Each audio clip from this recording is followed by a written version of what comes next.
রাত্র বাজে 12টা 4 মিনিট। তো আমি 2 ঘন্টা আগে বলছিলাম আমার মাজনকে যে মাজন আমার কিছু টাকা লাগবে। উনি বলছে যে ঠিক আছে তোমার টাকা লাগবে কালকে নিও। তাই আমি বলছি না আমার আজকে লাগবে, বাসায় টাকা দিতে হবে, তো আপনি আমার কিছু টাকা দেন। উনি বলছে ঠিক আছে তাহলে তুমি এক কাজ করো, আমার কাছে এখন টাকা নাই, তুমি কাস্টমার ঢুকাইলে টাকাগুলো নিয়ে যাও। তো আমি বলছি টাকা কাস্টমার কীভাবে ঢোকাবো, প্রতিদিন কাস্টমার আসে না তো, তো কাস্টমার না আসলে কি আমি টাকা পাবো না?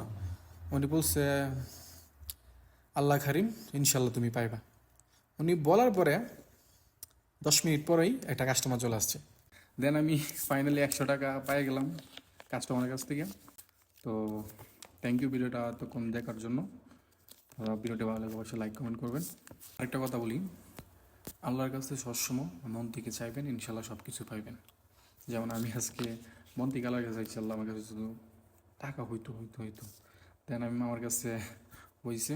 আল্লাহর কাছে অনেক অনেক অনেক শুক্রিয়া। ওকে, তো ভালো থাকবেন। আসসালামু আলাইকুম, আল্লাহ হাফেজ, টেক কেয়ার।